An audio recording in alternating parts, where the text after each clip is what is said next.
On today's show, Nikola Motors reveals a hydrogen-electric heavy-duty truck. Toyota teases the all-new Camry, and car sales in the U.S. take a hit in November. All that and more coming right up on Autoline Daily.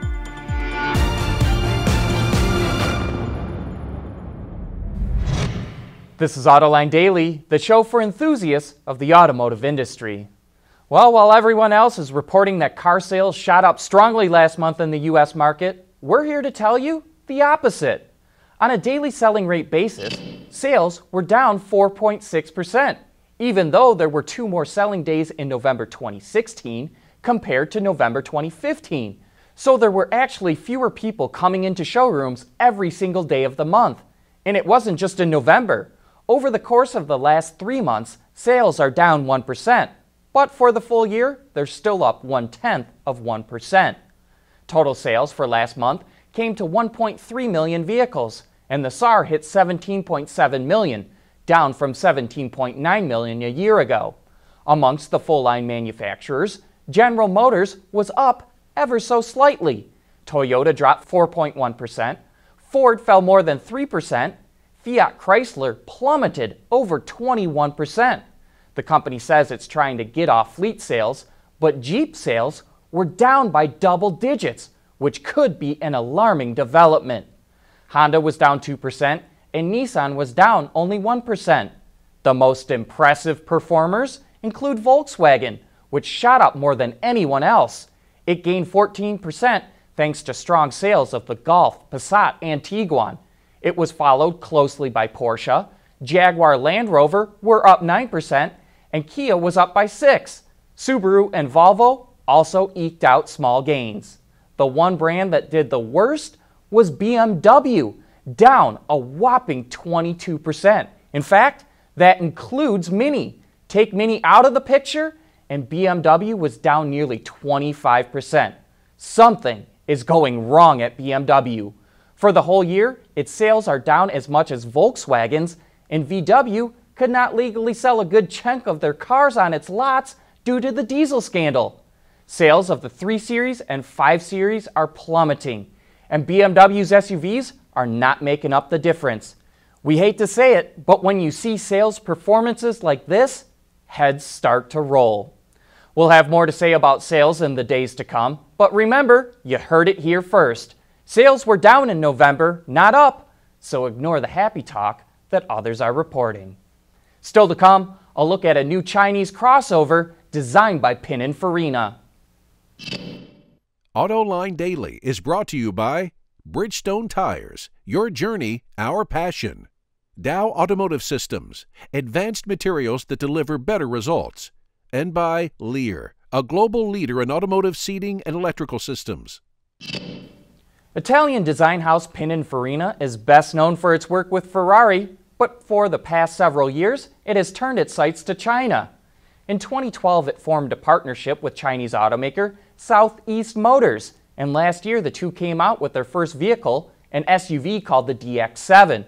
It earned many design awards and exceeded sales estimates, and now they are following that up with a compact CUV called the DX3. While the vehicles share a few character lines, they are largely different on purpose, as the DX3 is meant to appeal to a younger buyer. The clean, modern exterior design carries over to the interior as well, where you'll notice an open dashboard layout topped with round vents and a large touchscreen in the middle. This design language is said will carry over to future generations of the SUV. And with vehicles like this, I think Chinese automakers are proving they're becoming much more sophisticated.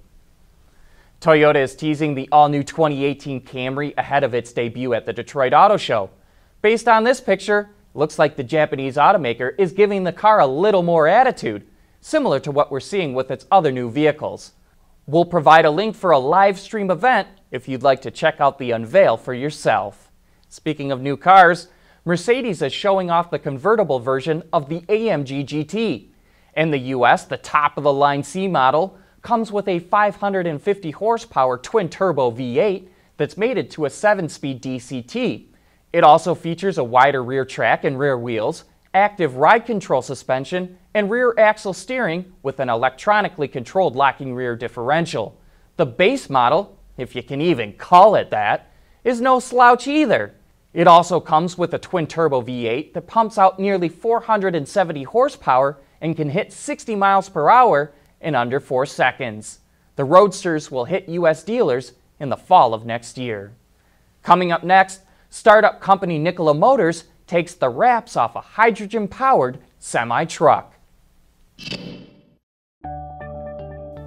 Lear Connexus is the new application suite in vehicle connectivity designed to deliver over-the-air software updates and more from Lear Corporation's E-Systems, leaders in power and data management. There's more car news and industry insight from the Autoline network every day.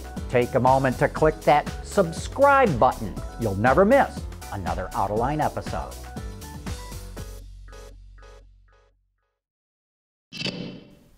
Air pollution is a big problem in China, and that's why GM engineers are developing a filtration system to improve air quality inside the vehicle.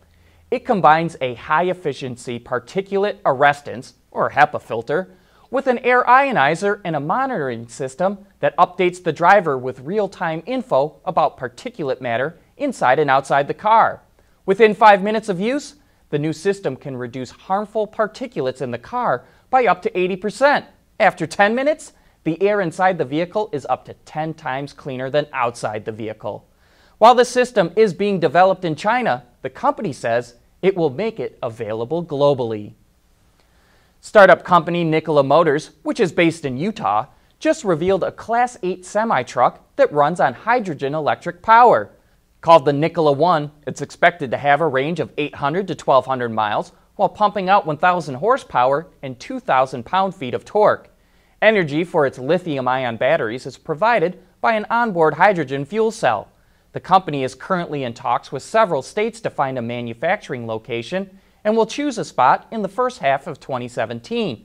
But one problem facing hydrogen-powered vehicles is the lack of stations to fill them up at. So in order to tackle that issue, Nikola will build a network of 364 hydrogen fueling stations across the US and Canada starting in 2018. The company is aiming to have it in production by 2020 and will lease the truck for $5,000 to $7,000 a month. But with that, we wrap up today's show. Thanks for watching, have a great weekend, and we'll see you right back here again on Monday.